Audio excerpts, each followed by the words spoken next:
ഭയങ്കര സുന്ദരിയല്ലേ അഹാന? സുന്ദരി എന്ന് പറയുന്നത് എന്തിനാണ്? സുന്ദരി എന്ന് പറയുന്നത് സൗന്ദര്യമുള്ളതിന്. അതിനെന്താണ് സൗന്ദര്യം? എന്താണ് ആ സൗന്ദര്യം? സൗന്ദര്യം ദാ ഇരിക്കുന്ന സൗന്ദര്യം.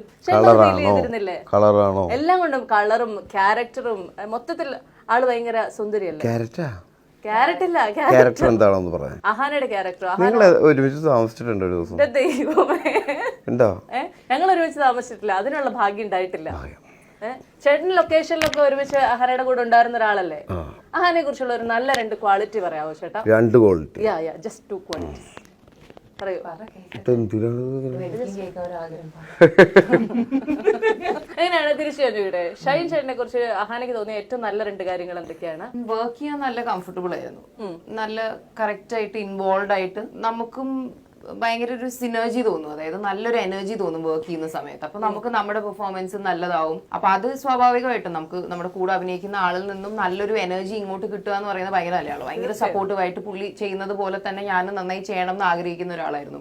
അപ്പം അത് തീർച്ചയായിട്ടും നല്ലൊരു ക്വാളിറ്റിയാണ്.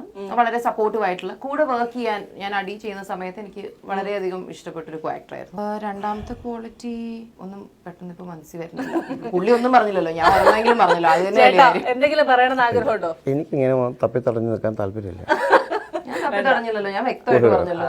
ഒരുപാട് ക്വാളിറ്റി ഉള്ള ആളുകൾ 2 ക്വാളിറ്റി അങ്ങനെ പെട്ടെന്ന് ഒരാളെ ജഡ്ജ് ചെയ്യാൻ പാടില്ല. ഏതായാലും അടി എന്ന് പറയുന്ന സിനിമ 2 വർഷം മുൻപേ നിങ്ങൾ ഫുള്ള് എല്ലാം ചെയ്ത് തീർത്താണ്. ഇപ്പൊ വീണ്ടും കുറെ കാര്യങ്ങളൊക്കെ അടിയുടെ മറന്നു പോയിട്ടുണ്ടോ? സെറ്റിലെ കാര്യങ്ങളും അങ്ങനെയൊക്കെ? അതോ ഇപ്പോഴും എല്ലാം വളരെ ക്ലിയർ ആയിട്ട് ഫ്രഷ് ആയിട്ട് ഓർമ്മയുണ്ട്? ചേട്ടൻ എന്നോട് അതിനുശേഷം ഒരുപാട് സിനിമകൾ ചെയ്തു, അടിയുടെ വിശേഷങ്ങളൊക്കെ മറന്നുപോയ ഒരവസ്ഥ വന്നോ? എല്ലാം ഓർമ്മകളിലില്ല, ഓർക്കേണ്ടത് ഓർമ്മയിലാണ്. അടിയുടെ മൂവി സെറ്റിലെ ഒരു എക്സ്പീരിയൻസ് ഒന്ന് ഷെയർ ചെയ്യാമോ? ഒരു എക്സ്പീരിയൻസ് ഉണ്ടായിട്ടില്ലേ അവിടെ ചെല്ലുമ്പോഴത്തേക്കും ഡയറക്ടറുമായിട്ട് അടി ഉണ്ടാക്കിയായിരുന്നോ? അടി എന്ന് പറഞ്ഞു കഴിഞ്ഞാൽ ആശയപരമായിട്ടുള്ള തർക്കങ്ങളാണ് ഉദ്ദേശിച്ചത്.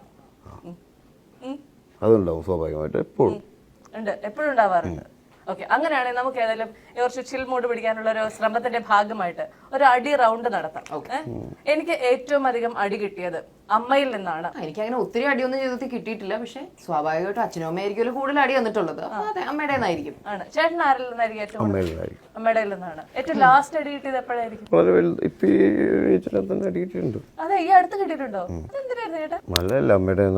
അത് തീർച്ചയായിട്ടും നല്ല കാര്യമാണ്, നന്നാവാൻ വേണ്ടിയിട്ടാണല്ലോ. നന്നാവാൻ വേണ്ടിയിട്ടാണെന്ന് പറയാൻ പറ്റില്ല. ചില സമയങ്ങളിൽ നമ്മൾ ദേഷ്യത്തിന് കൺട്രോൾ ചെയ്യാനൊക്കെ ആയിരിക്കാം. അടിച്ചത് കൊണ്ട് നന്നാവില്ല, അടിക്കാതിരുന്നാൽ നന്നാവില്ല. ചില സമയത്ത് നമ്മുടെ ദേഷ്യത്തിനെ ഒന്ന് കൺട്രോൾ ചെയ്യാൻ വേണ്ടിയിട്ടാണ് നമ്മൾ അടിക്കുന്നത്, അല്ലേ?